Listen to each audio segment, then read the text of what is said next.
بسم اللہ الرحمن الرحیم نحمده ونصلی ونسلم علی رسولہ الکریم اما بعد فاعوذ باللہ من الشیطان الرجیم بسم اللہ الرحمن الرحیم۔ میرے بھائیوں دوستو، آج کل لوگ اس انٹرنیٹ کی دنیا سے بیزار ہو چکے ہیں، کیونکہ ان کے دل کے اندر ایک چیز ہے جسے ایمان کہتے ہیں۔ وہ جب کبھی کبھی ابھرتا ہے نا، تو پھر ان کے دل میں یہ خیالات آتے ہیں کہ میں کس گندگی میں پڑا ہوا ہوں، کن اعمال کے اندر میں جو ہے وہ گہرا ہوا ہوں۔ وہ آپ نے سنا ہوگا نا کہ اگر ہیرے کو آپ گندگی میں ڈالیں اور پھر اس گندگی سے نکالے تو وہ پھر بھی ہیرا ہے۔ تو میرے بھائیوں دوستو، اس کو صاف کریں گے تو وہ پھر بھی ہیرا ہے۔ تو اسی طرح یہ ایمان مسلمان کو اللہ سے دور نہیں لے کر جاتی۔ اس کے اندر یہ ایک ایمان ہے جو اللہ اور اس کے رسول کے اوپر ایمان لایا ہوا ہے۔ تو میرے بھائیوں دوستو، یہ ہر وقت یہ چاہتا ہے، کوشش کرتا ہے کہ میں اللہ کی طرف آ جاؤں۔ 2-3 دن پہلے کا واقعہ ہے کہ میں صبح کی نماز کے لیے اٹھا تو دیکھتا ہوں کہ یہ تقریباً 4:15 کے قریب کا ٹائم تھا۔ ابھی دیکھتا ہوں کہ ایک موبائل کے واٹس ایپ کے اوپر میسج آیا ہوا ہے، اور میرے ایک شاگرد تھے پرانے، تو میں نے کہا کہ بھائی یہ میسج اور اتنی رات کو اللہ خیر کرے، کیا وجہ ہے؟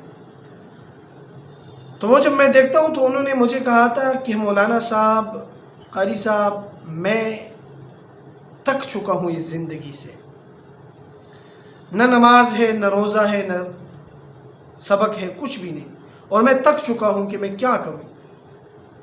تو اس کے اندر وہ ایمان والی صفت جو ہے وہ جاگ اٹھی کہ اس نے کہا کہ میں کسی ایسے بندے کو کال کروں جو دین کے ساتھ ریلیٹڈ ہو، تاکہ وہ مجھے کچھ مشورہ دے سکے۔ تو میرے بھائیوں دوستو، اس نوجوان نے مجھے جب یہ اپنے احوال سنائے تو میں اس وقت تو نماز کا ٹائم تھا، بس میں نے میسج لکھا، میں نے کہا کہ بھائی نماز کے بعد آپ کو جواب دوں گا۔ اب نماز جب پڑھنے گیا ہوں تو میں نے نماز میں بھی اس کے خیالات آتے رہے، دعا کی میں نے نماز میں، اور پھر جو ہے نا یعنی بس دل کے اندر جو ہے نا ایک وہ تاکہ میں اس کو کیا وہ کروں۔ تو میرے بھائیوں دوستو، میں نے ان کو ایک وہ اہدنا الصراط المستقیم والا عمل بتایا کہ آپ یہ اٹھتے بیٹھتے ہر وقت کرتے رہیں، انشاءاللہ العزیز بہت ہی فائدہ ہوگا۔ ان کو تو چلو یہ میں نے بتا دیا۔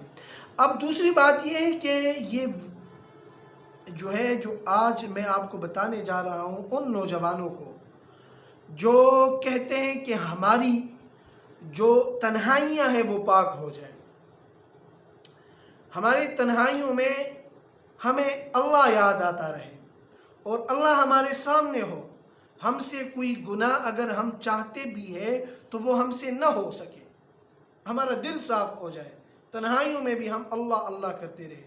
تو میرے بھائیوں دوستو، اس کے لیے صرف 3 حرف ہیں۔ کون سے؟ کاف، فا، واو، کفو۔